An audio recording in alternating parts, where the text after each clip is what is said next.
کی جو یہ شام ہے، آج ہم اسے اپنے ساتھی، اپنے دوست، اپنے ترقی پسند رہنما جناب امداد جناب راحت سعید صاحب کی یادوں سے سجائیں گے۔ راحت سعید صاحب ایک ہمہ جہت اور ہمہ گیر شخصیت کے مالک تھے اور ایک وسیع حلقہ احباب رکھتے تھے، اور مجھے یقین ہے کہ جتنے بھی دوستوں کا ان کے ساتھ تعلق تھا، ان کے پاس ان کے بارے میں کرنے کے لیے کوئی نہ کوئی بات ضرور ہوگی جس کا وہ اظہار کرنا چاہیں گے، اور آج کی یہ تقریب اسی لیے ہم نے رکھی ہے کہ ہم وہ باتیں سنیں اور سنائیں۔ ان کی شخصیت اور کام کے بارے میں خصوصی طور پہ بات کرنے کے لیے ہم نے اپنے کچھ سینئر دوستوں کو آج مدعو کیا ہے، جن میں ڈاکٹر رویش ندیم ہیں، ڈاکٹر ناظر محمود ہیں، ڈاکٹر شاہد اقبال کامران، پروفیسر نجمہ ریحانہ، واصف ارشد، پناہ بلوچ اور میں بھی شامل ہوں۔ ان کے صاحبزادے کو بھی تو کہا تھا، ان کو بھی کہا ہے، انہوں نے مجھے ایک پیغام بھیجا ہے، وہ کراچی میں اسٹک ہے۔ میں بھی کچھ ضرور جی وہ ان کے بعد تو ایسا ہے کہ میں ہوں تو جونیئر، لیکن ایک بات آپ کو یہ بتاتا چلوں کہ انجمن ترقی پسند مصنفین اسلام آباد میں سب سے زیادہ بطور سیکرٹری میں نے کام کیا، اس لحاظ سے یہاں کا جو اس کے انتظامی امور ہیں اس کا تجربہ میرے پاس ہے، اور اس سیکرٹری ہونے کی وجہ سے مجھے موقع ملا کہ میں اپنے سینئر دوستوں جیسے یہ ہیں، جیسے راحت سعید صاحب تھے، ان کے ساتھ بیٹھوں، ان کے ساتھ گفتگو کروں، ان کے ساتھ ان سے سیکھوں اور ان کے ساتھ ایک دوستانہ تعلق قائم کروں۔ 2000 کو اس لیے میں کچھ اپنی باتیں ان کے بارے میں کہنا چاہوں گا جو راحت سعید صاحب کے ساتھ میرا انٹریکشن رہا ہے، اور اس کے بعد پھر ہم اپنے دوسرے دوستوں کی طرف جائیں گے۔ 2017 میں میں انجمن ترقی پسند مصنفین اسلام آباد میں بطور ممبر آیا، اور اس وقت الیکشن ہوئے تو میرے لیے ایک خوشگوار حیرت کی بات تھی کہ ہمارے سینئر ممبر جو جاوید لطیف صاحب ہیں وہ میرے پاس آئے، اور انہوں نے کہا کہ ہم چاہتے ہیں کہ آپ انجمن اسلام آباد کے مشیران میں شامل ہوں۔ تو میں نے کہا میرے سے یہ میرے لیے بڑے اعزاز کی بات ہوئی، اور یوں میں اس کے مشاورتی بورڈ میں شامل ہو گیا۔ اس کے بعد ایک دن مجھے امداد آکاش صاحب کی کال آئی کہ گوجرانوالہ میں ایک کنونشن ہونے جا رہا ہے، اور اگر آپ ہمارے ساتھ جانا چاہتے ہیں تو جا سکتے ہیں۔ تو میں نے کہا جی میں بخوشی جاؤں گا، اور ساتھ ہی مجھے کہا کہ لیکن جو ریل کا کرایہ ہوگا آپ کا وہ آپ نے خود ادا کرنا ہے۔ میں نے کہا آپ کے ساتھ سفر کرنے کی سعادت حاصل ہو رہی ہے تو یہ کرایہ مجھ پر کوئی بار گراں نہیں ہے۔ اور پھر میں امداد آکاش صاحب، محترمہ نوشابہ شوکت، ہم تینوں جو ہے گوجرانوالہ اس کنونشن میں گئے، ہم نے وہاں شرکت کی۔ وہیں پہ پہلی بار راحت سعید صاحب کے ساتھ ملاقات ہوئی، امداد آکاش صاحب نے ان سے مجھے متعارف کرایا، بہت اپنائیت سے ملے، گلے لگایا، اور جس طرح پہلے مجھے بڑی خوشگوار حیرت ہوئی تھی وہاں پر بھی مجھے ہوئی کہ جب مجھے بتایا گیا کہ انجمن ترقی پسند مصنفین پاکستان کا آپ کو ہم جوائنٹ سیکرٹری بنانا چاہتے ہیں، تو ذمہ داری سے تو انکار مجھے کرنا آتا نہیں، تو میں نے کہا جی ضرور، میرے لیے بڑے اعزاز کی بات ہے۔ بہرحال اس سطح پہ تو اتنا کام نہیں ہوا، اس کے بعد پھر میں پاکستان کی سطح سے نیچے اسلام آباد کا جو یہ ہمارا چیپٹر ہے اس کا میں سیکرٹری منتخب ہوا، اور جو میری چھوٹی موٹی کوششیں تھیں اس سلسلے میں وہ میں نے کی اس کو آگے بڑھانے میں۔ تو پھر ان دوستوں کے ساتھ ایک اچھا یہ میں بتاتا چلوں کہ وہاں پہنچ کے جب میں نے امداد آکاش صاحب کو وہ کرایہ دینے کی کوشش کی تو انہوں نے وہ کرایہ نہیں لیا، انہوں نے میرا کرایہ خود ادا کیا، تو یہ ہمارے سینئرز کے جسچر ہوتے جو ہمیں یاد رہ جاتے ہیں۔ بہرحال پھر راحت سعید صاحب، پھر ہمیں میں جب نجمہ ریحانہ صدر تھی میرے ساتھ، تو ہمیں سندھ سے دعوت نامہ آیا کہ وہاں پہ پروونشل کانفرنس یا کنونشن ہو رہا ہے تو اسلام آباد چیپٹر سے بھی آپ آئیں۔ تو میں اور پروفیسر نجمہ ریحانہ ہم وہاں گئے، تو ہمارے جو سندھی دوست تھے انہوں نے ہمیں جو ہماری جو عزت افزائی کی، ہمیں جو سر آنکھوں پر بٹھایا وہ ہمیں ابھی تک یاد ہے، اور اس میں منظور تہیم، خالد منگی، جام جمالی، منٹھار سولنگی، سب کے نام تو میں نہیں لے سکتا، ان سب کا ہمیں یاد ہے۔ اور اس کے بعد پھر جب صبا کاظمی میرے ساتھ صدر تھی تو پروفیسر نجمہ ریحانہ، صبا کاظمی اور میں ہم میر پور خاص بھی گئے، اور اسی طرح ہم نے وہاں ان دونوں کنونشن میں اپنے چیپٹرز کی کارکردگی کہ ہم کیا اچھا کر رہے ہیں، وہ ہم سے کیا سیکھ سکتے ہیں، اور وہ کیا اچھا کر رہے ہیں ہم سیکھ سکتے ہیں. تو وہ بڑا ایک بھرپور رہا. تو یہ جو سفر شروع ہوا اس میں بڑے اچھے، بڑے خوبصورت، بڑے عالی ذہن ہم سفر ہمارے ساتھ شامل ہوتے گئے، اور یہ قافلہ بن گیا، اور آج ہماری یہ ایک نظریاتی فیملی بن چکی ہے. تو کہنا میں یہ چاہ رہا ہوں کہ یہ جو سارا ہوا سلسلہ شروع، اس کی جو وہاں پہ ہمیں عزت ملی یا ہمیں ملا، یہ صرف اور صرف راحت سعید صاحب کی وجہ سے ملا تھا، کہ لوگ ان کو ہمیں ان کی وجہ سے وہاں پہ لوگوں نے جانا. پھر راحت سعید صاحب جب اسلام آباد آ گئے تو ان کی شخصیت کچھ اور پہلو میں بتانا چاہوں گا. تو یہاں ہمارے ساتھ آتے تھے، ملاقات ہو جاتی تھی، ان کی بڑی خواہش ہوتی کہ ان کے میں گھر جاؤں، تو وہ بہت بلاتے تھے. تو میں کچھ غم روزگار کا مارا ہوا ہوں، کچھ وہ غالب نے کہا تھا کہ ہم وہاں ہیں جہاں سے ہم کو بھی کچھ ہماری خبر نہیں آتی، تو ہمیشہ دیر کر دیتا ہوں. تو میں ان کی کال بھی کئی مرتبہ میں ریسیو نہیں کرتا تھا کہ میں ان کو انکار کیسے کروں گا، میں جا نہیں سکتا تھا. بہرحال ایک دن میں نے کہا اب جاتا ہوں میں، اور اگر انہوں نے شکوہ کیا تو سن لوں گا، اگر ڈانٹا تو ڈانٹ کھا لوں گا. تو میں جب ادھر گیا تو میں بڑا ذہنی طور پہ تیار ہو کے گیا تھا کہ مجھے یہ قسم کی کلاس ہوگی. لیکن آپ یقین مانیے کہ مجھے وہ بالکل بھی کوئی ناراضگی کا اظہار نہیں کیا. ایسے لگا کہ جیسے وہ مطلب اتنا اچھے مزاج کا آدمی. تو پھر ان کے ساتھ میرا ایک شروع ہو گیا دوستانہ. تو میں جاتا، ہم کئی شامیں ہم نے اکٹھے گزاری، بڑا اعلیٰ ذوق رکھتے تھے موسیقی کا. یہاں کی جو موسیقی ہے کلاسیکل، اسی طرح جو انٹرنیشنل ہے، جیسے کہ ہم نے ایک دفعہ بلیک سوان کی جو پرفارمنس ہے وہ دیکھی، اور ساتھ گفتگو کرتے. جب میں آتا تھا مجھے وہ ایک دو کتابیں دیتے تھے جن میں ارتقاء کے رسالے بھی ہوتے تھے. پھر وہ مجھے بتاتے تھے ان میں سے فلانا مضمون یا فلانی چیز کو آپ نے پڑھنا ہے. لیکن کبھی مجھے نہیں لگا کہ میرے ساتھ کوئی سینئر بیٹھا ہوا ہے جو مجھ پہ نیت جھاڑ رہا ہے، یا میں نے وہ برابر کا اس طرح ہوتا تھا. تو پھر آخری دنوں کی میں بات بتا رہا ہوں کہ میں نے ایک دفعہ ان سے میں ملا تو بات ہوئی. میں نے کہا کہ ہماری انجمن ترقی پسند مصنفین اسلام آباد کی ایک خاص ڈومین ہے، اس میں ہم کام کرتے رہیں گے. باقی جو ادبی تنظیمیں وہ تقریباً میں دیکھتا ہوں مختلف ناموں سے ایک ہی پیٹرن سے کام کر رہی ہیں. تو میں یہ چاہتا ہوں کہ یہاں مجھے جو گیپ نظر آتا ہے، چاہے وہ انٹرنیشنل لٹریچر کا ہے، نان فکشن کا ہے، یا تو اس کو فل کرنے کے لیے ایک پلیٹ فارم بناؤں. ان کو آئیڈیا بہت اچھا لگا. انہوں نے کہا کہ میری یہ آپ کے لیے رائے ہے کہ میں آپ کو انٹرنیشنلی کنیکٹ کروا دیتا ہوں. اور میں نے کہا اس سے اچھی کوئی بات نہیں ہو سکتی. تو بہرحال وہ یہ گفتگو چلتی رہی. وہ کراچی چلے گئے، پھر وہ بیمار ہو گئے. ایک دن میں نے ان کو کال کر کے شکایت کی کہ آپ نے مجھے کس ٹرک کی بتی کے پیچھے لگا دیا. تو انہوں نے پھر مجھے بتایا کہ میں نے کیا اس سلسلے میں کوششیں کی ہیں. بہرحال جب ان کو کینسر ہو گیا پھر میں نے ان سے اس بارے میں بات کرنا. لیکن آپ یہ دیکھیے کہ اس بیماری کے دوران بھی انہوں نے مجھے ایک دو مرتبہ کچھ ڈاکومنٹس بھیجے کہ آپ ان کو دیکھیں، ہو سکتا ہے ان میں سے آپ کو کوئی مدد ملے اپنے کام کے سلسلے میں. تو اس وقت بھی میں نے کہا کہ کتنے بڑے انسان ہیں کہ اپنی زندگی اور موت کا ایک وقت ان کا چل رہا ہے. لیکن چونکہ حالانکہ میں بہت بڑی شخصیت تو ہوں نہیں ہوں، میں ایک ادنا سا طالب علم ہوں، لیکن چونکہ انہوں نے مجھ سے بات کی تھی اور وہ اس کا آخر تک کوشش کر رہے تھے کہ وہ مجھے کچھ نہ کچھ اس سلسلے میں کر کے دے دے. بہرحال وہ پلیٹ فارم بھی ہم نے بنا لیا. راحت سعید صاحب اس میں نہیں ہے، لیکن چونکہ وہ مشاورت میں شامل تھے اس لیے وہ ہمارے سرپرست رہیں گے. اس میں ہم نے سیشن بھی کیے. تیسری جو میں نے ان کی شخصیت کا پہلو دیکھا، ایک دفعہ میں گیا اور گفتگو کرے، ان کو ایک کال آئی.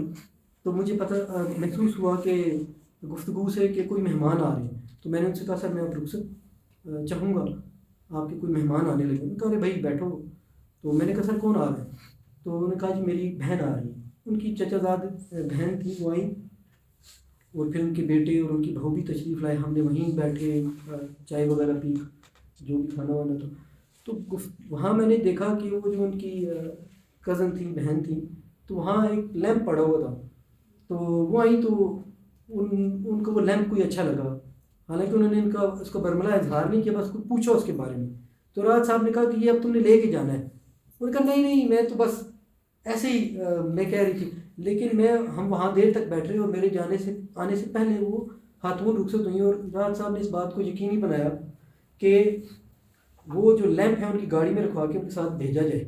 تو یہ جو ان کی شخصیت کے پہلو ہیں. باقی وہ جس طرح تنظیمیں چلانے میں وہ آپ سب لوگ زیادہ جانتے ہیں. جو میں نے ان کو دیکھا وہ میں نے آپ کے ساتھ شیئر کیا کہ وہ مجھے کس حوالے سے ایک بہت اچھے انسان لگے ہیں. تو اب میں چاہوں گا کہ جناب صدر انجمن ترقی پسند مصنفین اسلام آباد پناہ بلوچ صاحب تشریف لائیں اور راحت سعید صاحب کے بارے میں ان کے جو خیالات ہیں وہ ہمارے ساتھ یہ بانٹیں. جناب پناہ بلوچ.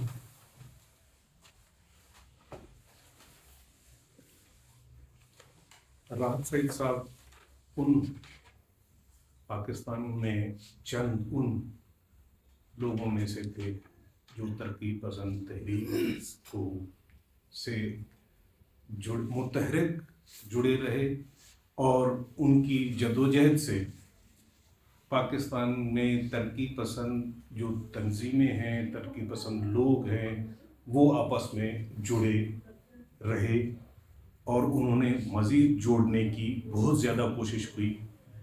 میری ان سے ملاقات تو ویسے تو کافی عرصہ پہلے کی ہے، 20-25 سال پہلے مختلف فورموں پہ. جب کوئٹہ آئے انہوں نے بلوچستان میں انجمن کی شاخ قیام کی بات کی. وہاں پر کچھ لوگ یہ کہتے تھے کہ جی چونکہ ہمارے اور دوست ہیں وہاں پہ، تو وہ کہتے تھے کہ جی چونکہ انجمن کی شاخ کی یہاں ضرورت نہیں ہے، ہم یہاں پر موجود ہیں تو الگ سے نہ بنائیں. تو کچھ دوستوں نے کہا کہ الگ سے بنایا جائے. تو جب وہ بنانے آئے تو وہاں پر ہم سب نے مل کر بلوچستان میں انجمن ترقی پسند مسلمین کا بنیاد رکھا اور وہاں پہ انہوں نے جو کانفرنس کی تو بہت اچھا ایک سلسلہ وہاں پورے بلوچستان میں ہم لوگوں نے آرگنائزیشن اسٹرکچر بنایا، چونکہ وہ چاہتے یہ تھے کہ تمام ترقی پسندوں کو اکٹھے کیا جائے. تو ہمارا کام چلتا رہا، لیکن اس دوران بلوچستان میں ڈاکٹر شاہ محمد مری ہمارے بہت اچھے دوست ہیں، وہ بھی جو ہے نا سنگت اکیڈمی کے نام سے کام کر رہے ہیں. تو ان کی خواہش تھی کہ پھر دوبارہ الگ الگ کام کرنے کے بجائے اکٹھے کام کیا جائے. تو اس دوران بھی جو ہے نا راحت سعید صاحب نے کہا کہ اکٹھے کے لیے تھوڑا سا آپ لوگ جس حساب سے تیزی سے کام کر رہے ہیں تھوڑا سا ہاتھ ہولا رکھیں تاکہ ہم جڑ جائیں اور پھر اسی حساب سے آگے بڑھیں.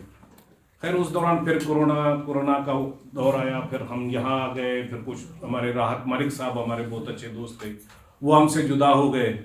تو بہت ساری چیزیں پس پردہ چلی گئیں، لیکن اس کے باوجود بھی یہاں پر بیٹھے ہوئے بھی ہمارے سندھ کے دوست جب سندھ میں پروگرام کرتے ہیں ایکٹیو جو ہے نا انجمن ترقی پسند مسلمین کو لوگ، تو وہاں پر بھی یہی سلسلہ رہا اور مختلف جگہوں پہ میٹنگیں کر کے ان کی جدوجہد یہی رہی کہ کسی طریقے سے تمام ترقی پسندوں کو اکٹھے کیا جائے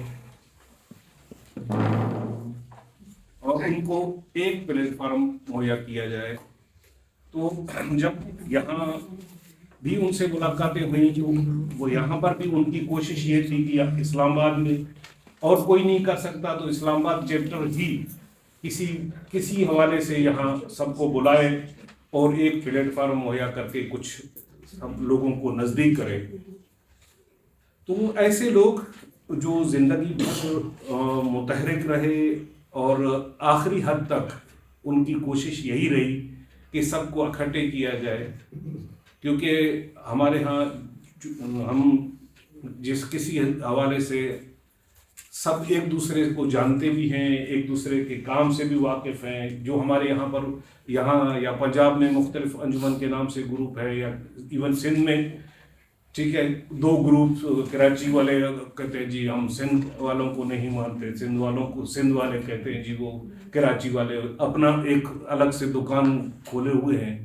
تو ان کی کوشش ہماری بھی کوشش رہی. ہم نے 2-4 جگہوں پہ اکٹھے کام بھی کیا، جیسے گجرانوالہ تک ہم گئے اور سندھ میں بھی 2-4 پروگراموں میں اکٹھے رہے، کراچی میں 2-4 میٹنگوں میں ہم اکٹھے رہے، بلوچستان میں بھی ڈاکٹر شاہ محمد علی کے ساتھ جو بات چیت ہوئی اس میں بھی ان کی کوشش یہی تھی کہ کسی طریقے سے یہ کہ جب اس ملک میں باقی قوتیں جو ترقی پسند نہیں ہیں وہ کسی نہ کسی حوالے سے اکٹھے ہو کر ایک جگہ پر بیٹھ کے کوئی تھوڑے سے معاملات پہ اکٹھے ہو کے راستہ نکالتے ہیں، تو ان کی آخر تک یہ کوشش تھی کہ کسی طریقے سے تمام ترقی پسندوں کو اکٹھے کر کے ان کو بٹھایا جائے اور ترقی پسند تحریک کو تقویت دیا جائے. جو انجمن ترقی پسند مسلمین کے قیام کے مقاصد تھے، جن لوگوں نے اس کو بنایا جس مقصد کے لیے، اس مقصد کے حصول کے لیے اکٹھے ہوا جائے.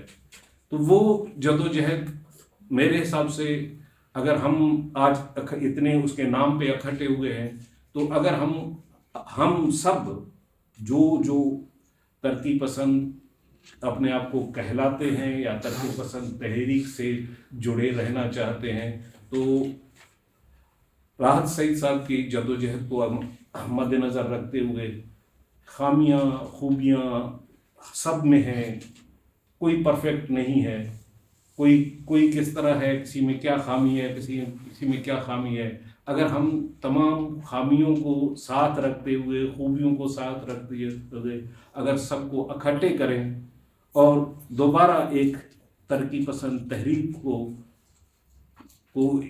ایک منظم آواز کی شکل دے سکیں تو پھر میں یہ کہوں گا کہ ہم راحت سعید صاحب کے دوستی کے، اس کے ہمراہی کے اور اس کے تحریک سے جڑے ہوئے ہیں. ادروائز پھر اس طرح کی باتیں ہوتی رہتی ہیں اور اپنے سسٹم کو یاد کر کے پھر یاد کا مطلب یہ ہے کہ ہم ان چیزوں کے ساتھ پھر بھرپور طریقے سے جڑ جائیں. Thank you. بہت شکریہ. اب میں اظہار خیال کے لیے دعوت دوں گا انجمن ترقی پسند مصنفین اسلام آباد کے سابق صدر، جن کی دور صدارت میں ہم نے سب سے بڑے کانفرنسز کی، جناب واصف ارشد صاحب، کہ وہ راحت سعید صاحب کے بارے میں اپنے خیالات ہمارے ساتھ شیئر کریں. السلام علیکم. میں 2 سال بعد شاید انجمن کی کسی تقریب میں آیا ہوں. اس وقت تک یہ اشتہاری جو تصویریں ہیں یہ نہیں تھی. یہاں اب یہ کون ہے کیا ہے اس میں کوئی کیپشن نہیں ہے. بہرحال راحت سعید صاحب سے سب سے پہلا تعارف وہ غائبانہ ہوتا رہا اور وہ امداد آکاش صاحب کرواتے رہے. ہم یہاں اس انجمن کے اس میں جب بھی ہوتے تھے تو ہمیشہ امداد آکاش صاحب کا ذکر کرتے تھے اور بہت ہی احترام سے کرتے تھے. میری پہلی ملاقات پروفیسر نجمہ کے گھر، جو میری بہن بھی ہیں، ان کے گھر ہوئی ان سے. تو اس کے بعد وہ دوستی، وہ رشتہ دوستی کی یاری میں بدل گیا. اور جو راحت سعید صاحب تھے وہ تقریباً ہفتے میں 2 بار میرے گھر ہی آتے تھے اور ہم بیٹھتے تھے اور باتیں کرتے تھے. راحت سعید صاحب ایک ٹرو پروگریسو تھے. سب سے پہلے تو میں اپنے بھائی پناہ بلوچ صاحب سے کہوں گا کہ کراچی اور سندھ کوئی 2 مختلف جگہ نہیں ہے. آپ نے کہا کراچی والے اور سندھ والے تنظیمیں، کراچی اور ریسٹ آف کراچی آپ کہہ دیں وہ بھی ہم مان جائیں گے، کیونکہ سندھ، کراچی جو ہے وہ سندھ کا دارالخلافہ ہے. سندھ سے کراچی کو الگ نہیں کیا جاتا. ہم لوگ کراچی گروپ آپ نے نہیں کہا، آپ نے کہا کراچی والے اور سندھ والے.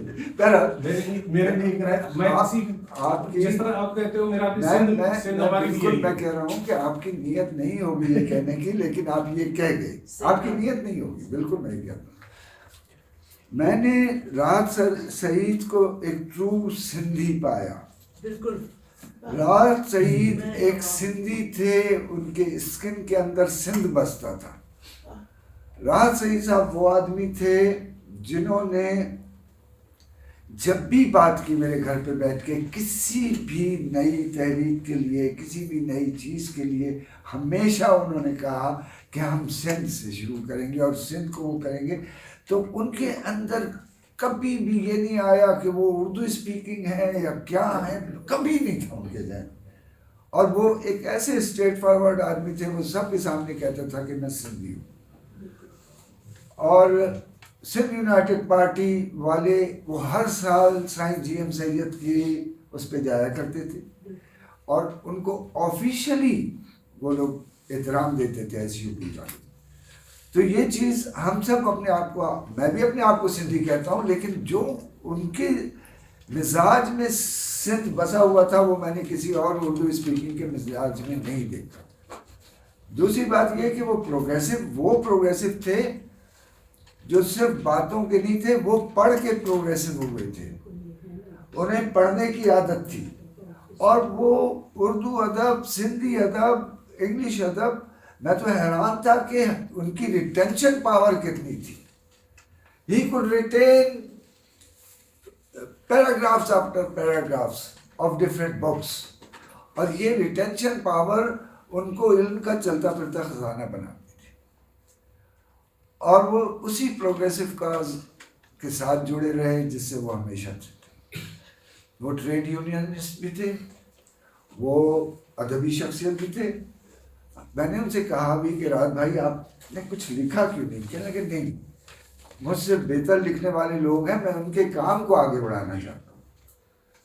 کہنے لگے نہیں, مجھ سے اچھے لکھنے والے لوگ موجود ہیں, میں اگر پورا پڑھ ہی لوں تو یہ میرے لیے بہت ہے. تو وہ شخصیت تھے.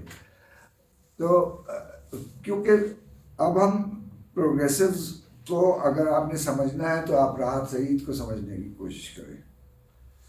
ہمارے یہاں پروگریسو سب اپنے آپ کو پروگریسو کہتے ہیں. ہر تک بندی کرنے والا شاعر نہیں ہو سکتا, ہر تک بندی کرنے والا شاعر نہیں ہوتا. اسی طرح ہر آدمی جو اپنے آپ کو پروگریسو کہتا ہے وہ پروگریسو نہیں ہو سکتا. وہ ٹریڈ یونینسٹ بھی تھے, اور ٹریڈ یونینسٹ ایسے تھے کہ وہ ابھی تک پی آئی اے کے بارے میں سوچتے تھے, حالانکہ انہیں ریٹائر ہوئے عرصہ ہو گیا تھا. لیکن ان کا چونکہ پی آئی اے میں ان کی جاب تھی, اسی اس میں کرتے تھے. اور جب وہ اسلام آباد آ گئے, وہ اکثر مجھے کہا کرتے تھے کہ میں بہت مایوس ہوا ہوں اسلام آباد. اسلام آباد میں جن دوستوں کے وہ سمجھتے تھے کہ ان دوستوں سے انہیں اسلام آباد میں سپورٹ ملے گی, وہ سپورٹ انہیں نہیں ملی. سپورٹ نہیں ملی. اس سے زیادہ یہ کہ اس انجمن میں بھی انہیں ایک میٹنگ سے باہر نکال دیا گیا. وہ اٹھ کے چلے گئے, پیٹرن ان چیف تھے ہمارے, بس ان کو نکال دیا گیا کسی میٹنگ سے, انہوں نے کہا ٹھیک ہے چلے گئے. وہ جمہوری آدمی تھے. وہ کہتے تھے if this is to be let it be.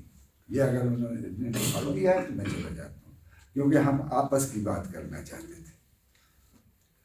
ان کی ڈٹرمنیشن, کوئی کام کرنے پہ آ جاتے تھے. ان کی ڈٹرمنیشن اتنی پکی تھی, اتنی زیادہ تھی کہ وہ جو تنظیم ہے افرو ایشین, اس کے لیے ہمارے پاس فنڈز نہیں تھے, کچھ بھی نہیں تھا. میں کہتا تھا راحت بھائی کیسے کریں گے؟ کہتے تھے ہو جائے گا, ہو جائے گا. اور 3 دن کی وہ بہترین کانفرنس پھر انہوں نے منعقد کی, اور بہت اچھی کانفرنس ہوئی. وہ ایک بات اور بھی کہتے تھے کہ یہاں آپ لوگ انجمن میں الیکشن کیوں نہیں کراتے, یہ سلیکشن کیوں ہوتا ہے؟ وہ سلیکشن کے بہت خلاف تھے. اور یہ قادر غوری کی تجویز کہ اس کو آپ کی انتظامیہ میں ہونا چاہیے, یہ بہت کام کا بندہ ہے, اس میں کام کرنے کی صلاحیت ہے اور یہ کرے گا. قادر غوری ہمارے گھر آئے, اور قادر غوری نے جب انہیں راحت سعید صاحب نے کہا تو قادر غوری نے اپنی کم علمی کا اور کم تعلیم کا بڑا ذکر کیا. انہوں نے کہا نتھنگ ڈوئنگ, جو تم سوچ رہے ہو, جو تم سمجھ رہے ہو, جو تم لکھتے ہو, تمہیں کسی ڈگری کی ضرورت نہیں ہے. یہ انہوں نے قادر غوری کو کہا. اور پھر قادر غوری نے بہت کامیابی سے آپ کے سیکریٹری جنرل کا عہدہ نبھایا.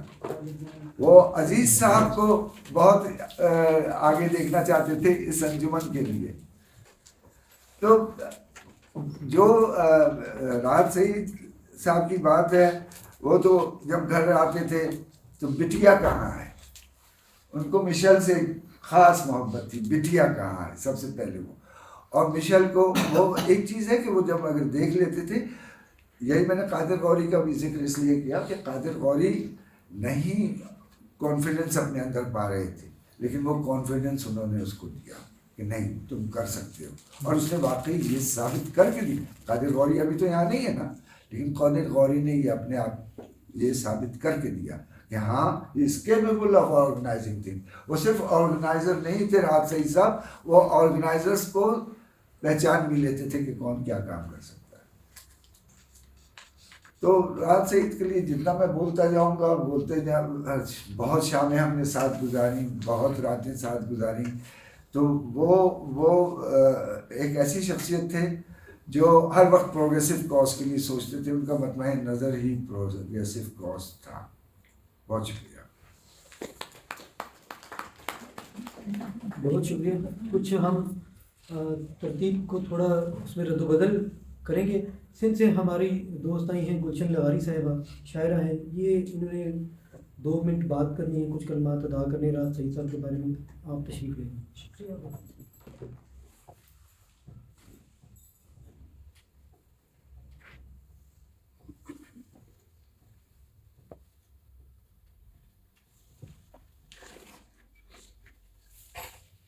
السلام علیکم آپ سب کو.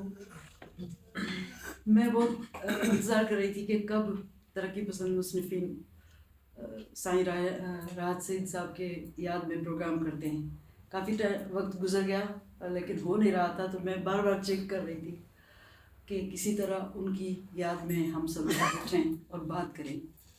میرا ان سے تعلق بہت اچھا رہا. میری فیملی ٹرمس ہمارے رہے، اور 2021-22 میں ہم لوگ میرے اوپر جو ہے نا تھوڑا بہت تنہائی کا ایسا مسئلہ ہوا کہ میرے بچے باہر چلے گئے تھے، تو میں بہت تنہا تھی اور پریشان تھی. تو راحت صحیح سب سے ملاقات ہوئی اور انہوں نے مجھے اتنا ایک ہمت میرے اندر پیدا کی. اور وہ شام کے وقت آ جاتے تھے، کبھی میں ان کے گھر چلی جاتی تھی. میرے بچے ہوتے تھے تو بھی ہم لوگ جاتے تھے، تو ان کے ساتھ مل کے شعر و شاعری، اردو ادب، سندھی ادب، سب چیزوں پر بات کرنا. اور بہت اچھا وہ میں کبھی بھلا نہیں سکتی جس طرح انہوں نے میری ہمت افزائی کی اور میرے اس دکھ کو، میری تکلیف کو سمجھا. اور اس کے علاوہ یہ بات جو ابھی کر کے گئے ہیں کہ بھئی ان کو سندھ سے بہت زیادہ محبت تھی. در حقیقت میں ان سے کبھی فون پہ بھی بات کرتی تھی. مجھے دیر سے پتہ چلا ان کی بیماری کا، جب کراچی چلے گئے تو میرے اندر ہمت نہیں پا رہی تھی کہ میں ان کو کیسے بات کروں. ان سے بات کروں گی تو میں خود ہی دکھ سے ہو رہی تھی پریشان، تو کیسے بات کروں. پھر ان سے رابطہ ہوا کسی طرح، تو میں نے کال کی. وہ بہت ہی، یعنی وفات سے کچھ ہی عرصہ پہلے ان سے بات ہوئی، تو وہ بہت زیادہ باہمت تھے اور انہوں نے کسی کمزوری کا اظہار نہیں کیا. اسی طرح انہوں نے شعر و شاعری مجھے سنائی، اسی طرح انہوں نے جو ہے سندھ کے بارے میں باتیں کی مجھے. ہم لوگوں نے بیٹھتے تھے جب بھی ہم لوگ سندھ کے بارے میں بات کرتے تھے، سندھ کے مستقبل، سندھ کے مسائل، سندھ کی سیاست، ادب، اس پہ بہت زیادہ بات ہوتی تھی. ہم نے مل کے ایک فورم بھی بنایا تھا اور وہ تھا سندھ یکجہتی فورم، لیکن وہ آگے چل نہیں سکا کیونکہ راحت صاحب چلے گئے تھے کراچی اور وہ تب کچھ بیمار بھی ہو گئے تھے، اس وجہ سے وہ آ نہیں سکتے تھے. تو ہم نے ان کو اس کا فورم کا ہم نے چیف بنایا تھا، اور اس کا مقصد یہی تھا کہ اردو اور سندھی بولنے والوں کے درمیان جتنے بھی مفاصلے ہیں وہ ان کو کم کرنے کی کوشش کی جائے. اور اس کا ہم نے پلان کیا تھا کہ ہم سندھ بھی جائیں گے اور سندھ میں جا کے سب کو ایک دوسرے کے قریب لانے کی کوشش کریں گے. وہ اکثر مجھ سے کہا کرتے تھے کہ آپ چلیں میرے ساتھ اور مجھے انٹیریئر سندھ جتنا بھی ہے مجھے گھمائیں، میں سب دیکھنا چاہتا ہوں. سندھ کے سارے جو دیہات ہیں، جو بھی خاص مقامات ہیں، وہ سب میں گھومنا چاہتا ہوں، آپ میرے ساتھ چلیں. لیکن یہ بھی خواب ادھورا رہ گیا ان کا. اور آخر میں جب میری بات ہوئی تو انہوں نے جو سندھ کے بارے میں کہا وہ میں کبھی نہیں بھول سکتی. ان کو یعنی اتنی فکر تھی کہ اپنی ساری جو تکلیف پریشانی وہ ان کو وہ بلا کے وہ سندھ کی خوشحالی کے بارے میں، سندھ کے مستقبل کے بارے میں فکر مند تھے. اور اس کے لیے انہوں نے ایک دعا کی کہ دعا کرتا ہوں کب جو ہے ہمارا سندھ خوشحال اور آزاد ہوگا. یہ بات میں یہاں کر دیتی ہوں، شاید بری لگے سب کو، لیکن ان کی یہ خواہش تھی اور انہوں نے یہ آخری جو بات مجھ سے کی وہ یہ کی تھی.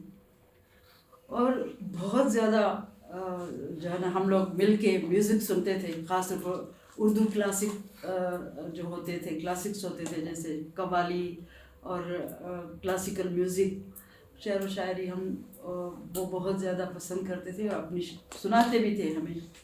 تو بہت مزہ آتا تھا ان کے ساتھ کچہری کر کے، باتیں کر کے. بہت مس کرتے ہیں، جب سے وہ کراچی گئے بہت مس کیا ان کو ہم نے. اور کبھی فون پہ بات کی نہیں، لیکن اتنا جلدی اور اس طرح یہ ہو جائے گا یہ تو بس ایک بڑا صدمہ ہے، صدمے کی بات ہے کہ وہ اچانک چلے گئے. ہم سب سے نہ ہماری ان سے ملاقات ہوئی، نہ بات ہو سکی، اور وہ